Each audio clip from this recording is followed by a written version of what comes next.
guys, welcome back. I'm Deo from Thinkerus here. Hope things are well. If you're watching the video of this episode, you get to see my half-built, half-finished office/podcast studio, and you get to see my beautiful face, so lucky you. Today I'm going to tell you to list your stuff on eBay. Now you're probably going to think, I'd rather have a website because it's more professional. Yeah, you need a website, but there's some pretty serious cold hard facts why you should be selling on marketplaces in Australia, especially on eBay. eBay's a good way to really test the waters when it comes to selling online. They've got a phenomenal search engine optimization procedures built in, and they've got a customer base of 180 million buyers worldwide, and more are signing up every day. So it's a bit of a no-brainer. You've got to put your products in front of where customers' eyes are. eBay is the #1 retail website in Australia year in, year out. Like every year, eBay is at the top of the rankings. And believe it or not, more people visit eBay than the next 7 highest ranking retail websites combined. That includes Kogan, Amazon, JB Hi-Fi, and MyDeal. eBay is more than all of them combined. I know eBay used to be the place where everyone would just auction off their old garbage, but these days, over 90%, I think it's about 93% of eBay listings are brand new products. The gone are the days of the secondhand garbage on eBay. You can still find some. You can find some old stuff if you really search for it, but the majority of eBay stuff being sold now is being sold by businesses, not by individual people, and it's all new stuff. I've got some really interesting eBay stats, which I'll link in the show notes of this podcast later on. You'll definitely have a read. It's definitely worth looking at. eBay, I know a lot of businesses started selling on eBay sort of 10 to 15 years ago. It was probably around 15, 16 years ago that businesses started to begin to embrace it. But it used to always be always referred to as a race to the bottom. Like the common conjecture for retailers was the only way you're going to sell stuff is by being the cheapest. And the single best thing about eBay these days is that's actually one of the price is only a small factor in what actually gets you ranking in your eBay listings these days. Like gone are the days of just, I've got the same product as someone else, I'll make it $5 cheaper and I'll sell it and they won't. Nah. These days they've got eBay's got a highly advanced ranking algorithm called Cassini. And Cassini takes into account, they use like a special 11 Herbs and Spices secret sauce of parameters, like including image quality and descriptions and specifics and that sort of stuff. And they weigh all these different factors against each other and rank eBay search results by what eBay refer to as their best match ranking system. You'll see it when you go on eBay. If you log into eBay and search for anything, by default, all your search results come up in this best match that uses this Cassini algorithm.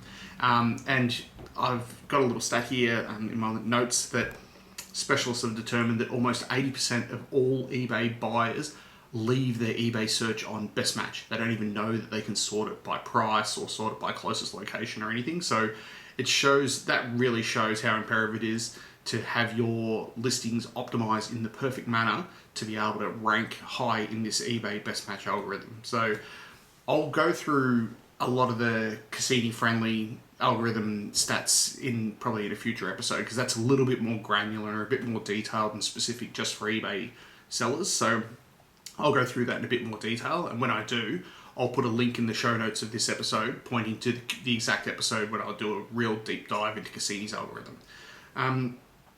Pretty much. Sorry, I'm just having a drink of coffee.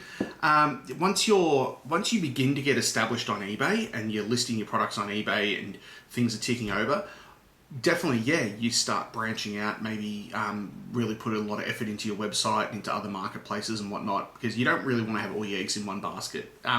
eBay has been known to throw the occasional curveball in a seller's direction that can jeopardize everything. Like if you do something that violates their terms and conditions, they've been known to regulate your search results, or even worse, bomb you off eBay, and then you've got to deal with eBay's customer service, which can take days and days for a reply, and sometimes the reply will just be, look through our terms and conditions, and it doesn't actually help you. So you really want to try and do whatever you can to keep eBay happy in the meantime. I liken it, I was talking with a friend of mine a little while ago, we worked out eBay's pretty much like having an extremely pretty girlfriend that you can't get enough of, but you're always worried that she's going to stab you in your sleep.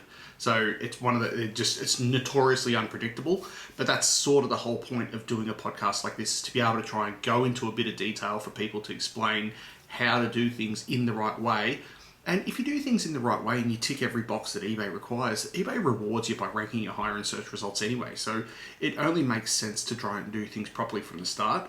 So what I'll go through in future as well is a lot of different software that you can use for listing on eBay in higher volumes, because you don't really want to have to go creating each listing one by one.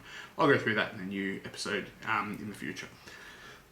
One of the main things about listing on eBay is it's so easy to get started. An eBay account, everyone's got an eBay account. If you haven't got an eBay account, then you're either 100 years old or you're just out of touch with reality. You can set up an eBay store these days. I think the base level store is like $20 a month. And the best thing is it's $20 a month fee, and then you only pay as you sell. You sell $100 worth of stuff, you might pay $10 in fees. It usually averages out to about, I think for a base level store, it's about 12% in fees.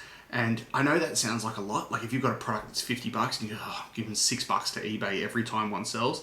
If you have your own website, the amount of money you end up spending on Google advertising to try and funnel traffic to your store, especially when it's in its infancy, will be a lot higher than that. So eBay is a fantastic way to get started. I'll go through in my next episode. I'm actually going to go through about the step-by-step effects of setting up an eBay store.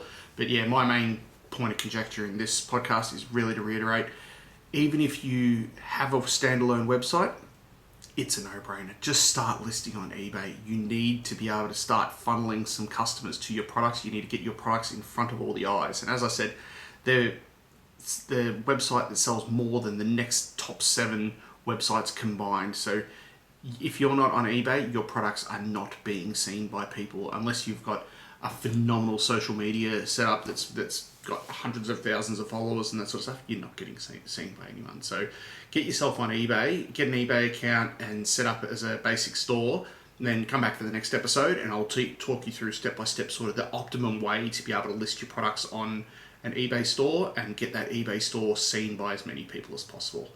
So thanks for coming today. So realistically, whether you get it just about to create your first eBay listing ever, or you're already doing 5-digit figures per month and you want to move it up to 6 figures a month, guarantee this podcast will be of benefit to you. Subscribe to the podcast. You'll be notified each time I upload another episode, and feel free to send me any questions or info whenever you like. You can go to my website, which is thinkerous.com, and I'll update the links in the show notes on podcasts and YouTube and everything, wherever you're seeing this video or listening to this podcast. And whenever I have any changes or improvements or get a bit more granular or more detailed about particular subjects, I'll have a link straight through to that. So that way you don't have to comb through dozens of episodes looking for what you're trying to find. You can just have it in a detailed menu there.